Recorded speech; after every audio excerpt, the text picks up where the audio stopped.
आर्य news में sir आपका स्वागत है। आप आर्य न्यूज़ आपका बहुत बहुत स्वागत करते हैं सर। और जैसा कि आप सब देख रहे हैं, हम आपको बता दें कि आज हमारे बीच गया के जाने माने डॉक्टर रतन कुमार सर हमारे बीच मौजूद हैं। तो आर्य न्यूज़ आपका बहुत बहुत स्वागत करता है और धन्यवाद करता है कि आपने अपना बहुमूल्य समय हमारे चैनल के बीच साझा किया। तो सर आज हम आपको बता दें कि हम आज ओमिक्रॉन वेरिएंट के बढ़ते संक्रमण के विषय पर इनसे कुछ बातचीत और खास चीज़ों के बारे में हम इसके डिस्कस करेंगे। पहले तो मैं आपको बता दूं कि परिचय हो जाए।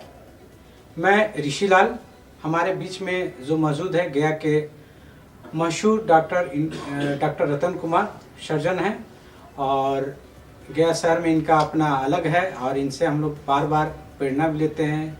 और चाहे संगीत की बात करें, चाहे एजुकेशन की बात करें, किसी भी फील्ड में की बात करें तो हम लोग को डॉक्टर साहब बहुत अच्छे से बताते हैं। इसीलिए आज हम लोग आर्य न्यूज़ जो चैनल शुरू करने जा रहे हैं, इसलिए डॉक्टर साहब को हम लोग ने आज अपने चैनल में बुलाए हैं।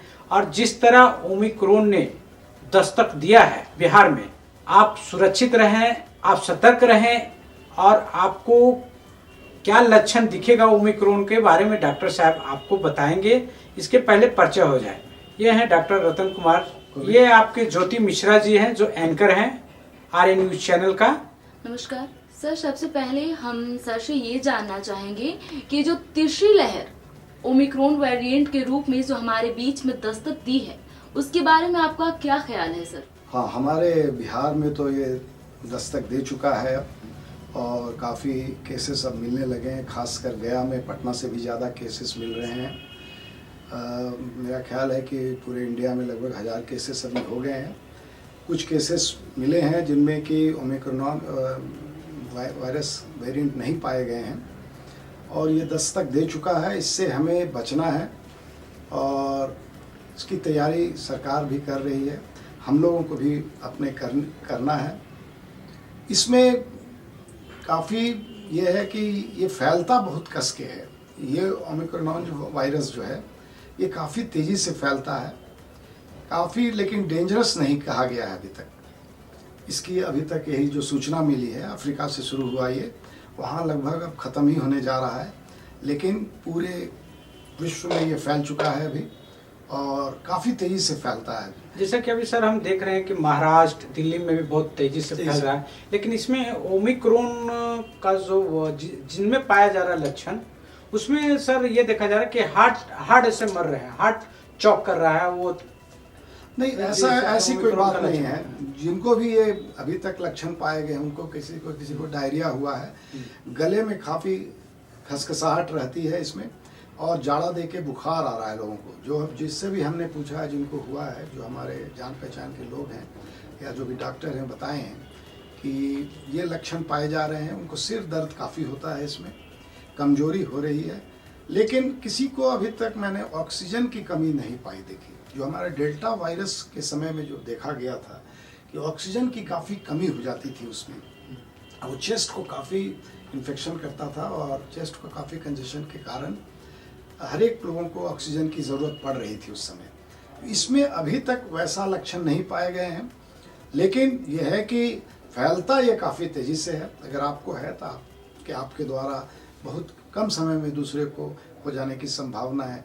इसमें है कि आप किसी से अगर कोई पीड़ित है इससे, हाँ, तो सतर्क रहे, कैसे रहे, क्या उपाय है, ये सर आप बताएं मेरे दर्शक तो सर हम ये जानना चाहेंगे सबसे पहले कि अभी जो पहली लहर कोरोना चली थी, उसके बाद दूसरी लहर डेल्टा चली थी सर, उसके बाद से तीसरी लहर जो कि ओमिक्रॉन वेरिएंट के रूप में हमारे बीच में दस्तक दी है, तो सर क्या इसके शुरुआती लक्षण भी कोरोना के लहर से जुड़ती है?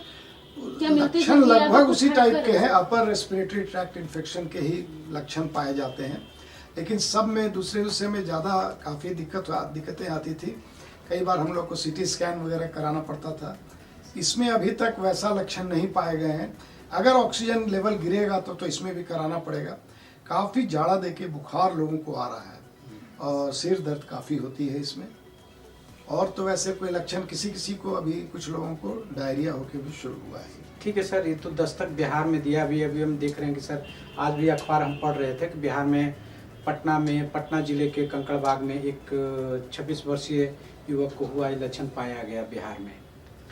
लेकिन लक्षण जो पाया, तो क्या इसमें अभी तत्काल लोगों को आपके तरफ से क्या माने कौन दवाई खाना चाहिए, नहीं खाना चाहिए, तुरंत टेस्ट कराना चाहिए, कितने दूरी में लोगों को रहना चाहिए, कैसे फैमिली से अपना वो बचाव के लिए? जो पटना वाला जो केस है वो भी केस में क्या हुआ कि उसका भाई कहीं फॉरेन से आए थे वो, अब वो पॉजिटिव थे, वो कुछ देर के संपर्क में हुआ है और वो भी पॉजिटिव हो गए।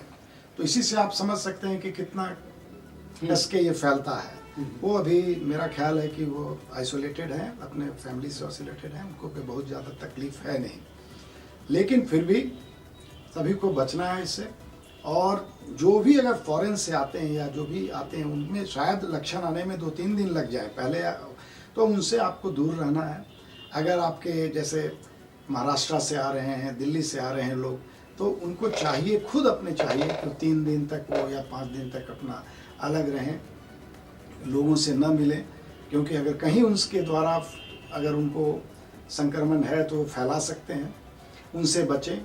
वही जो हम लोग पहले कोरोना में कहते थे कि डिस्टेंसिंग, सोशल डिस्टेंसिंग करना है, दूरी मेंटेन रखनी है, भीड़ की जगह पे नहीं जाना है, मास्क पहनना है। अगर आप हेल्थ वर्कर हैं तो डबल मास्क पहनिए, एक 3 प्लाई मास्क और सर्जिकल मास्क और दूसरा N95 मास्क, दोनों पहनिए तो आपको चांसेस बनते हैं कि आपको कम होगा। यही उपाय है। तो आप हाथ धोएं, हाथ को हमेशा धोएं, कहीं ज़्यादा इधर उधर छुए नहीं। वही जो कोरोना में जो था, जो किसी भी वायरस के लक्षण को रोकने के लिए उपाय है, वो आपको अभी भी करना है। ये पेंडेमिक जो है ये लगभग 3 से 5 साल तक चलेगा। मास्क पहनने की आदत सभी को बना के लेकिन ये वायरस जो सर है, जैसे कोरोना है, डेल्टा वेरिएंट था, फिर अब एक ओमिक्रॉन है, ये सर क्या लगता है आने वाला इंसान को क्या इसका? नहीं, ये धीरे धीरे ये फेड करता चला जाता है। वायरस होता क्या है कि बॉडी में जाता है, म्यूटेशन होता है, तो म्यूटेशन होके कभी कभी खराब वेरिएंट बन जाता है, कभी कभी आसान वाला वेरिएंट। जैसे ये वाला जो वेरिएंट है उतना कोई अभी नहीं पाया गया, देखते हैं लक्षण क्या होते हैं, हमें भी नहीं मालूम है पूरा ठीक से। लेकिन जो अभी शुरुआती दौर पे जो हम लोग देखे हैं अफ्रीका में या इंग्लैंड में या कहीं भी, तो कोई लोग मर नहीं रहे हैं इससे अभी। अच्छा, आईसीयू में कुछ लोग एडमिट हुए हैं, खासकर वो लोग जो बुजुर्ग लोग हैं जिनको हार्ट की बीमारियां हैं, उनको सब जो पहले से मॉर्बिड कंडीशन है उनको प्रॉब्लम भले ही कुछ हुआ है। जैसा कि अभी हम लोग को पास जो सर रिपोर्ट आया कि ओमिक्रॉन जिसको भी है तो हार्ट से सबसे ज्यादा मरे हैं। नहीं, ऐसा अभी तक मुझे रिपोर्ट नहीं है, हो सकता है मर रहे होंगे, लेकिन जिनको पहले से वो ग्रसित है हार्ट की बीमारी, उनको ज़्यादा ये प्रॉब्लम ये हो सकता है कि उनको ज़्यादा इफेक्ट। तो सर अभी सरकार और आप जैसे जाने माने डॉक्टर्स भी बहुत सख्त हैं वैक्सीन के मामले में कि वैक्सीन लेना अति आवश्यक है, और जिन लोगों ने नहीं लिया है वो शीघ्र वैक्सीन को लें। तो सर आपको क्या लगता है, जनता ये सवाल करती है कि क्या आखिर ऐसा भी हो सकता है कि जिन लोगों ने वैक्सीन नहीं लिया है, क्या ओमिक्रॉन सिर्फ उन्हीं पे अटैक करेगा? नहीं, ऐसा कोई बात नहीं है। देखिए, वैक्सीन लेने से आप उस वेरिएंट जो पहले वेरिएंट थे उससे आप नहीं हो सकता, उससे इम्यूनिटी मिल जाती है। अगर दूसरा वेरिएंट आता है तो उससे इम्यूनिटी नहीं मिलती है। लेकिन होता क्या है कि अगर आप वैक्सीनेटेड हैं तो आपको कम असर करता है। जैसे मैं भी कोरोना पीड़ित हुआ अप्रैल में जब डेल्टा वायरस आया था, लेकिन मैं क्या था कि 2 डोज सरकार ने मुझे दे चुका था, मुझे मिल चुका था सरकार द्वारा, तो मुझे उतना इफेक्ट नहीं हुआ, मुझे केवल कमजोरी हुई और स्मेल मेरा लॉस हुआ। तो ये तो मैं समझता हूँ कि जरूर खुद कि वैक्सीनेशन का फ़ायदा है और सभी को लेना चाहिए। ये नहीं कह सकते कि हमको दोबारा नहीं हो सकता है हमको ये तीसरा वेरिएंट फिर हो जाए। इसके लिए तो हमें हमेशा प्रिकॉशन लेके चलना ही चलना है, क्योंकि एक वायरस से आपको इम्यूनिटी मिल सकती है, बार बार दूसरा वेरिएंट आएगा उससे इम्यूनिटी नहीं मिलती। अब रही वही हम लोग कहते हैं कि इम्यूनिटी बढ़ानी चाहिए, तो उसके लिए बहुत से डाइट हैं। हाँ, तो क्या क्या लेना चाहिए? हाँ, तो वैसे वही हम लोग जानना चाहते हैं कि हैं। क्या लेना चाहिए, क्या लोगों को परहेज हो, अंडा खाए, मीट खाए, क्या खाए? देखिए, इम्यूनिटी के लिए जनरली तो है कि विटामिन सी वगैरह की काफ़ी ज़रूरत पड़ती है। अभी विटामिन ई है, अंकुरा हुआ चना खाएं। बहुत से लोग क्या रामदेव बाबा लिए, लेकिन कहवा या क्या बोलते हैं, कड़वा। लेकिन वो मैं समझता हूँ कि बहुत फ़ायदा नहीं किया। जो रोज़मर्रा की चीज़ें हैं उसको ज़रूर इस्तेमाल करें। जो फल सब्जी मिलते हैं उसको तो आप ज़रूर इस्तेमाल करें, खासकर जिनमें विटामिन सी है, नींबू का है, संतरा का है, इसका इस्तेमाल ज़रूर करें। उससे ज़रूर इम्यूनिटी बढ़ती है। अगर ले सकते हैं तो विटामिन सी के टैबलेट वगैरह आप ले सकते हैं कहीं कोई। तो सर, जैसा कि हम लोग देखते हैं कि शहर के मुताबिक गांव के लोगों को वो फैसिलिटी, वो सुविधाएं नहीं मिल पाती है सर, या फिर वो खाने पीने में हो, या फिर इलाज के मामले में अगर हम ज़्यादा देख ले तो ज़्यादातर की सुविधाएं हमें सिर्फ शहरों में मिल पाती है। इलाज के मामले में तो मैं ज़रूर कह सकता हूँ कि शहर में ज़्यादा सुविधाएं है, लेकिन गांव वाले भी एक बहुत बड़े खुशकिस्मत हैं कि उनके पास जगह बहुत है। हम शहर लोग एक मकान में, एक कमरे में नहीं बात है, लेकिन वहाँ क्या है कि फैल जगह है, तो वहाँ जनरली कम होती है। धूप में वो रहते हैं, खुले जगह पर रहते हैं, उतना पॉपुलेटेड नहीं है, थिकली पॉपुलेटेड नहीं है। शहर में क्या है कि थिकली पॉपुलेटेड है, तो यहाँ जल्दी वायरस जल्दी फैलता है, बहुत जल्दी फैलता है, जिसके कारण क्या सर, मैं चाहूँगा कि मेरा जो व्यूअर है उनसे क्या आप आर्य न्यूज चैनल के तरफ से, जो वेब चैनल मेरा है, उनसे क्या सर आप अपील करना चाहेंगे? मैं यही अपील करूंगा कि कोई भी कोरोना, हम लोग 2 वेव झेल चुके हैं, दूसरा बहुत ही टफ वेव था, इससे भी हमको डरना नहीं है। हमको हमेशा हमको इसमें लड़ना है और लड़ने के लिए जिस तरह हम लोग पहले भी लड़ते आए हैं उसी तरह हमको फॉलो करना है। वैक्सीनेशन जरूर लेना है और समय पे डॉक्टर की जो एडवाइस है वो फॉलो करने हैं। अगर आप संक्रमण आपको हो गया तो आइसोलेशन में ज़रूर जाएं। अगर आपको खांसी है, गले में खसखसाहट है, हल्का बुखार है, तो आप दूसरे लोगों से नहीं मिलें, अपने खुद बचाव करें और दूसरे को तुरंत डॉक्टर से संपर्क करें। और मास्क तो आपको पहनना ही पहनना है और हाथ बार धोइए, हाथ बार धोना है, वो जो डिस्टेंसिंग मेंटेन करना है। जैसा कि हमारे बीच में अभी डॉक्टर रतन कुमार जी जो थे, वो ने ओमिक्रॉन के बारे में सारा चीज़ बताया, किस टाइप का लक्षण है और कैसे आपको बचना है, कैसे सुरक्षित रहना है। इसके लिए इन्होंने सलाह भी दिया, बताए भी।